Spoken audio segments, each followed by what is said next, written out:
띠띠 빵빵. 안녕하세요. 코인드라이버 이진환 전문가입니다. 2022년 9월 20일 오후 12시 18분입니다. 이거 월수금 촬영을 하다가 이게 또 매일 촬영을 하려니까 또 어색하네요.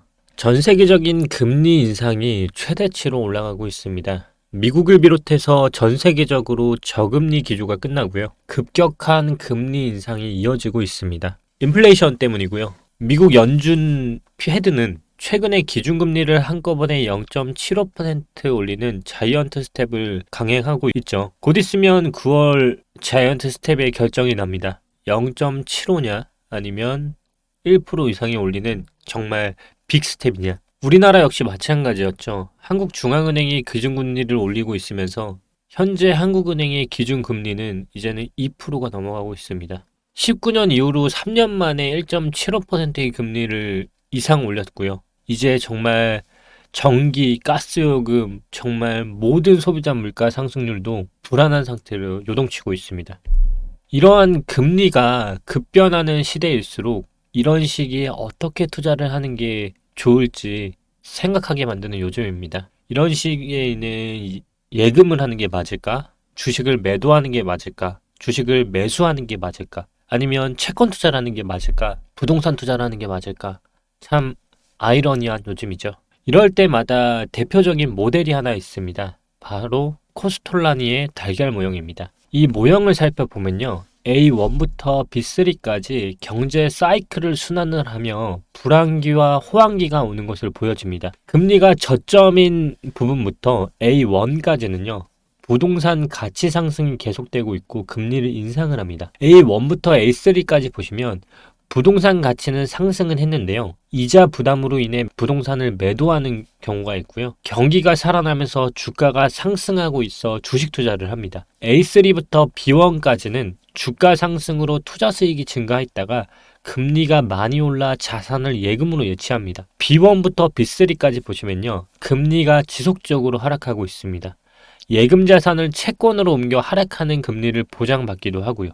B3부터 A1까지는 금리가 낮아졌다 자산과 대출금을 합해서 부동산에 투자를 합니다. 그동안의 역대급의 저금리 기조로 인해 시장의 유동성이 풀리면서 부동산 가격이 많이 올랐는데요. 이 금리 인상을 하면서 영끌족의 비명이라는 이야기가 또 나오고 있습니다. 이런 금리 인상 기조가 계속되면요. 이자 부담을 버티지 못하고 부동산을 파는 사람들도 늘어날 것으로 생각합니다. 물론 이 과정에서 부자들은 더 좋은 부동산을 매수하거나 홀드할 것이고요. 결국은 상급지와 하급지 간의 간격 차이는 더 두드러지게 나타날 수 있다고 보여집니다. 이 대표적인 예가 뭐냐면 현재 달걀 모양의 현재 시점을 비교해보면 어느 정도 됐을까요? 잘 보시면요. 지금 금리가 정점으로 향해 가고 있습니다. 그런데 뉴스 기사를 보시면 지금 이 뉴스들을 보시면 금리가 정점으로 가고 있는데 부동산 가격이 정말 계속 떨어지고 있습니다. 또 이 사진을 보시면요. 서울이 분양권이 지금 한 건도 팔리지 않았습니다. 지금 주식하고 가상화폐는 어떨까요? 계속 매도 외인들이 계속 빠져나가고 있죠. 금리가 올라가다 보니까 어떨까요? 지금 파킹 통장이라고 해서 그냥 하루만 맡기더라도 이자가 발생되는 통장에서 2%가 넘는 예금이 파킹 통장으로 만들어주고 있습니다. 저 또한 제 자산을 파킹 통장에 맡겨놓은 것만으로도 한 달에 부동산 이상의 월세 수익이 지금 이자로만 나오고 있습니다. 이게 지금 금리가 정점으로 가고 있다는 얘기입니다. 은행에서도 저한테 이제 채권 투자를 많이 권하고 있는데요. 이렇게 사이클대로 많이 움직이고 있다는 것을 볼 수가 있습니다. 결국 부동산은 상급지와 하급지 간의 가격 차이도 더 두드러지게 나타날 것입니다. 반대로 현재 상급지인 예를 들어 우리나라의 최고의 상급지는 어딜까요? 서초, 강남, 한남입니다. 이 상급지들 세 개는요. 가격이 불변입니다. 떨어지지 않고 있습니다. 한남동에 있는 한남동힐이라는 대표적인 최상급의 상급지는요. 26평이 32억을 호가를 넘어서고 있습니다. 26평이 32억입니다. 이렇게 어느 한 곳은 20억이라는 호가가 깨지는 반면에 최상의 상급지들은 오히려 깨지지 않고 버티고 있습니다. 이럴 때야말로 여러분들의 투자 포지션을 재점검하고요. 다음 투자 전략을 세우는 기회로 활용해보는 좋은 기회가 될 것입니다. 오늘 영상 시작하겠습니다. 요 며칠 사이 비트코인이 계속 오락가락하죠. 내마녀의 날을 지나면서 저가 매수세를 반등을 하다가 증시는 연말 기준금리 4.5%를 반영하고 있습니다. 현재 패드워치를 보면 12월 4.5%, 내년 초까지는요 5%를 넘어 기준금리에 도달하는 걸 증시가 선반영하고 있음을 알 수 있습니다. 여기에서 이제 생기는 게 실물적인 괴리입니다. 실제 지금 고려해야 하는 사항은 금리도 금리이지만요, 미국뿐만 아니라 전 세계 부동산 비용의 상승이 끝나가고 있습니다. 결국 이게 하락 전환이 되면 쉘터 비용의 감소는 실 데이터까지 몇 개월에서 몇 년의 시간이 걸립니다. 이미 도달한 기준금리가 충격요법이 통하지 않고 충격을 주면 실물 경제뿐만 아니라 증시가 붕괴될 가능성이 있습니다. 결국 단기적인 재정인 바이백이 4%의 기준금리가 인플레이션을 못 잡을 가능성이 생긴다는 겁니다. 너무 부정적인 이야기 하는 것 같나요? 잘 생각해 보시면요, 답은 이미 나와 있습니다. 인플레이션이 처음 언급되기 시작한 건 실제 러시아와 우크라이나 전쟁이 일어나기 전이었고요. 이건 구조적인 문제인 겁니다. 물론 금리 인상의 효과가 나오기 시작하면서 전체적인 경기 침체가 오고는 있습니다. 연준과 미국은 이걸 인정하지는 않고 있지만요. 이미 부동산 가격의 하락으로 이게 연착륙이냐 경착륙이냐의 논란의 여지는 있겠습니다만 경기 침체에 진입하고는 분명히 있습니다. 문제는 언제 이게 연준이 인정을 하느냐의 부분일 거고요. 보통 공식 리셉션이 선언되고 나면요, 일부 반등한 후에 각 기업들의 실적 여파가 따라 증시는 다시 한번 조정을 받습니다. 자, 그럼 여기서 우리가 주목해야 하는 포인트가 뭘까요? 바로 이제 얼마 남지 않는 FOMC입니다. 연준은 아무래도 75bp를 저는 올릴 거라 생각을 합니다. 그런데도 불구하고 빅스텝을 단정한다? 그러면 100bp를 올리는 건데, 이러면 저는 시장은 완전히 무너질 것이라 보고 있습니다. 원래부터 이 비둘기파였던 놈들인데 지금 당장 시장에 충격을 주는 정말 이 멍청한 짓을 100p 이상으로 할 거라 생각은 하지 않지만, 그래도 정말 연착륙은 희박하지만 불가능해지는 시나리오가 또 나올 수도 있습니다. 결국 의사록의 행방이 가장 중요한 현재 시점입니다. 자산은 어떻게 매각을 할 것이고 또 어떤 방향으로 앞으로 갈지 알아볼 수 있는 지표가 아마 기준금리에 도달한 상태에서 나타나겠죠. 그럼 일시적이나마 불확정 요소의 해소로 인해 감마 스퀴즈가 나올 가능성이 있고요. 그럼 어느 정도까지 슈팅이 나올지는 모르겠지만 제 개인적인 생각으로 베어마켓의 랠리의 일부인 만큼 8월 CPI 때만큼은 슈팅은 어렵다라고 봅니다. 그럼 우리가 봐야 할 게 결국 뭘까요? FOMC 의사록을 포함한 75bp가 반영이 될 것인가? 아니면 그 이상 100p, 빅스텝을 단행할 것인가? 그리고 의사록에 포함된 자산 매각의 여부입니다. 그리고 페덱스와 같은 물류 및 공급망에 관련된 기업들이 빅테크 기업들의 어닝이 오지 않을까 하는 겁니다. 이 어닝 쇼크가 오게 되면 3분기에만 해도 잘 나왔던 것들이 4분기에는 결국 박살날 가능성이 큽니다. 기준금리 이하의 시점과 잘 맞물리면 실제 저점이 나오는 건 올해 말보다는 결국 내년으로 넘어갈 가능성도 있어 보이는 거고요. 그렇기 때문에 제가 월봉을 계속 예의주시라고 하는 게 9월에 횡보를 하게 되면 시간적으로 더 끝나는 얘기예요. 왜냐면 3분기는 결국 언제까지죠? 9월이 끝입니다. 4분기는요, 10월, 11월, 12월을 보통 4분기 쿼터라 하는데, 이 4분기 쿼터가 박살이 나게 되면 이 기준금리 인하의 시점과 잘 맞물리게 되면요, 실제 저점이 나오는 건 올해 말보다는 내년으로 넘어갈 가능성도 있어지는 게 나오거든요. 만약 100bp 이상이 발표가 되면 비트코인은 다시 18K 리테스트라고 깨버릴 것입니다. 100bp 이상의 확률은 정말 낮다고 보지만 저번 CPI가 예상보다 높았음을 인지해야 하는 것도 포인트가 될 수 있고요. JP모건은 PC 인플레이션과 GDP 성장률이 FOMC 6월 전망을 하회하고 있기 때문에 100bp는 아직 정당하지 않다라는 결론을 내고 있어요. 시장은 지금부터 연말 사이에 175부터 200bp 인상을 예상 중이고요. 파월의 발언에 따라 위험 자산은 계속 이동할 것입니다. 하지만 연일 파월은 강경한 체선을 유지하고 있죠. 현재까지의 이 175bp와 200bp를 총합해 보면 현재 거의 도달하고 있고, 남은 것을 했을 때 결국 총합 200bp까지 인상할 가능성이 있다라고도 보여지고요. 개인적으로 75bp 인상을 하면 반등이 생길 여지는 있다고 보고 있고요. 결국 기자회견에서 매파적 발언을 한다는 것을 생각 중이고 있습니다. 결국 가장 무난한 시나리오는요, 진짜 100bp는 무리라고 생각을 합니다. 하지만 투자에 있어서 100%의 확신은 어떻게든 독이 되기 마련이기 때문에 일단 100bp가 나왔을 때의 가능성과 75bp일 때의 시장이 무너지진 않을 가능성, 그리고 내년 연말까지도 끌고 갈 가능성까지도 염두에 둬야 하는 거죠. 결국 지금 비트코인의 장기 이평선은 데드크로스에 도입을 했습니다. 계속 말했던 긴 박스권 형성 구간을 예상 중에 있고요.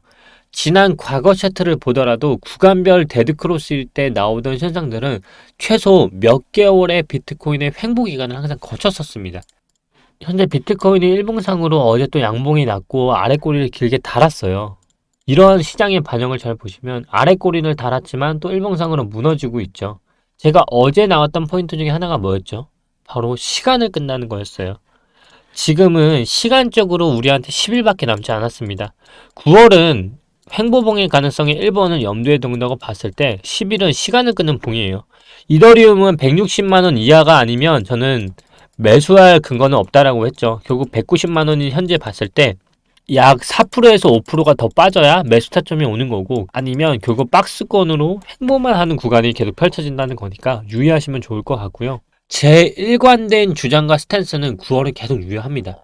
시간만 보면 되고 9월에 나오는 월봉에 따라서 앞으로의 방향성이 정말 다르다. 어제 제가 유튜브 댓글에 남겨주시면 다뤄드린다고 했는데요.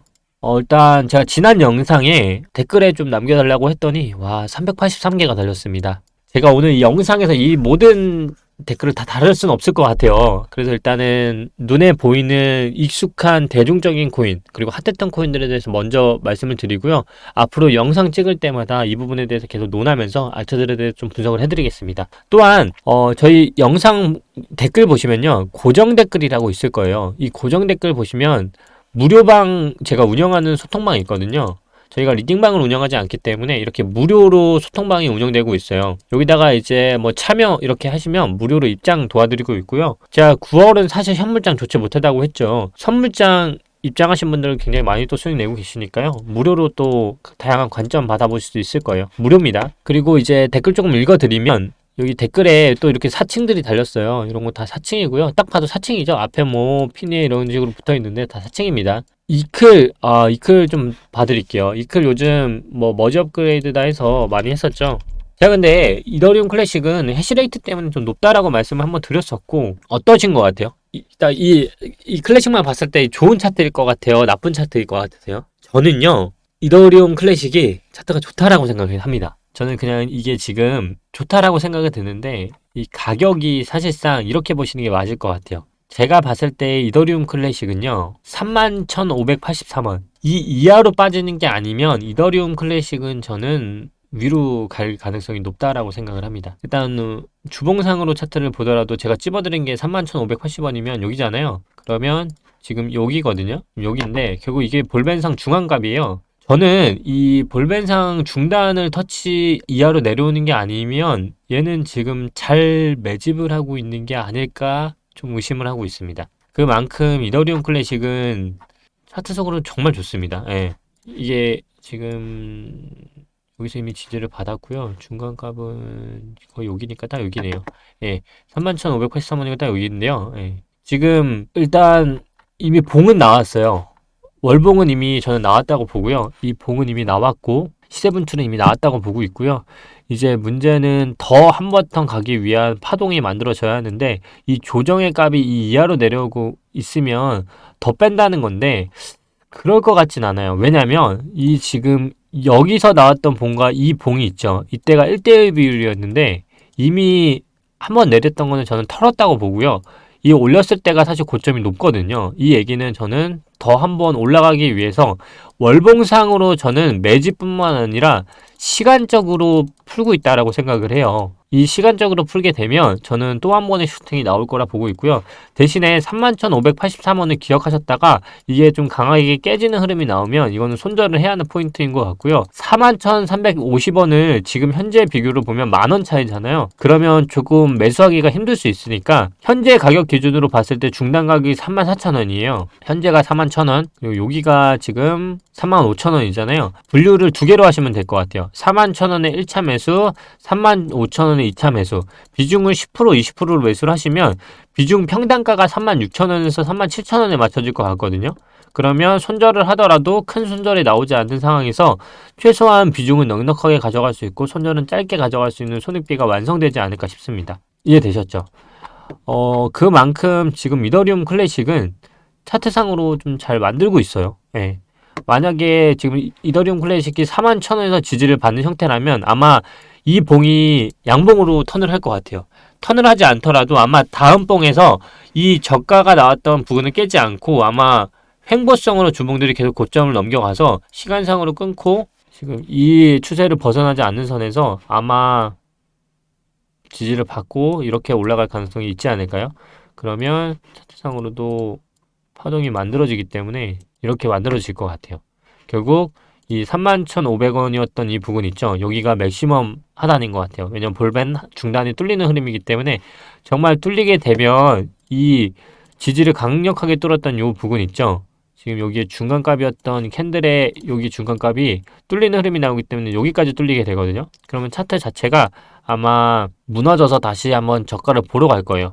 그러면 이건 아예 소진을 시키는 그룹이기 때문에 반드시 31,500 여기가 마지막 지점이 될 거예요. 왜냐면 매물대가 여기에 몰려 있어요. 그렇기 때문에 여기가 반드시 지지가 될 거고요. 만약에 정말 여기까지 제가 손절선을 잡아준 거는 사실 여기까지 내려가면 안 된다는 의미도 있어요. 만약 여기까지 내려가게 되면 반등이 한 번은 올 것 같아요. 그때는 35,000원에 털고 나오셔야 돼요. 손절을 조금 하더라도. 이해되셨죠? 다시 보시면 이클 대응법에 대해서는 다 나온 것 같고요. 이더리움 클래식 얘기를 했으니까 이더리움도 조금 봐드리자고 하면 이더리움은 똑같은 것 같아요. 제가 아까 160만 원에 잡으라고 했죠. 이더리움 클래식보다 이더리움이 지금 더 차트가 반등이 적게 왔잖아요. 이더리움 클래식의 위치가 여기까지 반등이 왔다면 이더리움은 그거의 2분의 1까지 온 거잖아요. 결국 그만큼 160만 원까지 빠진다는 얘기예요. 160만 원까지 빠지면 160만 원에서 매수를 하면 제가 봤을 때 차트상 이더리움은 이더리움 클래식하고 이더리움의 가장 큰 차이가 뭐냐고 물어보시면 반등폭이 적다는 거예요. 이더리움 클래식이 여기까지 반등을 했다면 이더리움은 그거 2분의 1이 왔잖아요. 그러면 전 두 개의 차트가 이렇게 반영이 될 것 같아요. 160만 원에 들어가는 건 제가 단타로 들어간다 했죠. 반등이 오면 저는 매도는 일시적으로 하되 9월이 이렇게 끝나면 10월은요. 쌍바닥으로 만들어 갈 가능성이 있어요. 이더리움은. 결국 이더리움 클래식은 그럼 어떻게 될까요? 이더리움이 쌍바닥으로 만들면 저는 11월에 제가 한번 상승장이 나올 것 같다고 했죠. 그러면 반등을 해서 여기까지 다시 한번 올라갈 가능성이 저는 있다고 봐요. 이더리움은. 근데 이더리움 클래식을 잘 볼게요. 고점이 더 높다고 했죠. 결국 고점이 높은데 이더리움을 대조해서 보면 9월에 지금 단타적인 접근은 이더리움을 한다고 나왔을 때 10월도 그러면 다시 빠진다는 얘기잖아요. 그러면 차트가 어떻게 빠지겠어요? 좀 더 빠진다는 얘기죠. 그러면 아까 말했던 이 매물대까지 가면 350만 원까지 간다는 얘기잖아요. 이 부근에서 가게 되면 결국 저가는 다시 보지 않아요. 그럼 뭐가 만들어지냐면 외바닥이 만들어져요. 그러면 상승폭이 더 높은 곳으로 이더리움 클래식은 이어갈 수 있다는 거예요. 그러면 차트가 어떻게 만들어지냐면 이 부근의 매물대를 강하게 뚫어서 이 곳인 9만 원까지도 열릴 가능성이 열려요. 그러면 월봉으로 보면 어디냐면 여기죠. 지금 여기가 열린다는 얘기예요. 클래식은. 그래서 클래식은 여기까지도 지금 올릴 수 있는 위치가 11월에 볼 수 있고요. 하지만 이더리움하고 이더리움 클래식의 공통점을 따져보자면 10월은 바닥을 한번 다시 터치하는 이더리움 쌍바닥과 외바닥으로 움직일 이더리움 클래식이 나눌 수 있다는 거예요. 이해되셨죠? 이 흐름을 알아야 돼요. 왜냐면 지금 주도하는 게 이더리움과 이더리움 클래식과 비트코인 3개밖에 저는 없다고 봐요. 그 외의 코인들 중에서 좋은 코인을 찝어보자라고 하면 저는 지금은 그렇게 있다라고 생각하지는 않고요. 만약에 제가 지금 9월과 10월에 예상대로 간다고 하면 결국 10월은 바닥을 다시 보러 가는 달이 될 가능성이 높다는 얘기거든요. 그때 이제 양봉이었던 애들은 쌍바닥이 되는 거고 음봉이었던 애들은 새로운 저점을 갱신할 수 있다가 될 수 있는 거예요. 지금 섣불리 판단할 수 없는 건 아직 FOMC 결과가 나오지 않았고 월봉의 종가가 나오지 않았어요. 근데 만약 지금 현 상황대로 월봉이 끝나게 되면 10월은 저는 또다시 한번 바닥을 깨는 놈과 바닥을 쌍바닥으로 그릴 놈 그리고 외바닥으로 그린 놈으로 총 3개로 나뉜다고 보고 있습니다. 이 부분은 FOMC가 확정이 돼서 금리에 어떤 차트가 반영되는지를 보고 그리고 이제 앞으로 남은 10일 있죠. 10일이 끝나고 제가 월봉 항상 예측해 드리잖아요. 그러면 거의 그래도 확률이 높았기 때문에 그대로 갈 가능성까지 염두에 두고 대응을 하는 차트를 한번 구상해 드릴게요. 오늘 이렇게 해서 일단 이더리움 클래식, 이더리움 같이 분석해 드렸고요. 또 내일 영상에서는 또 다른 댓글에 나왔던 거 염두에 드릴 테니까요. 댓글에 계속 쓰시면 제가 눈에 찝히는 대로 계속 말씀을 드릴게요. 한번 다뤘던 차트는 웬만하면 다루지 않고요. 월초에 반영되는 거 한번 종합해서 다뤄드리도록 하겠습니다. 그리고 그 기존 월요일에 다뤘던 7가지 중에서 2가지만 다뤘고 나머지 5개는 내일 영상에서 다루도록 하겠습니다. 감사합니다. 오늘도 이진환 전문가였고요. 도움이 되셨다면 구독, 좋아요 부탁드리고요. 무료 소통방 더 실시간으로 호흡하고 하시고 싶으신 분은 아래 고정 댓글 참고하셔서 참여 외쳐주시면 전부 입장 가능하시니까요. 참여하시길 바라겠습니다. 감사합니다. 띠띠 빵빵.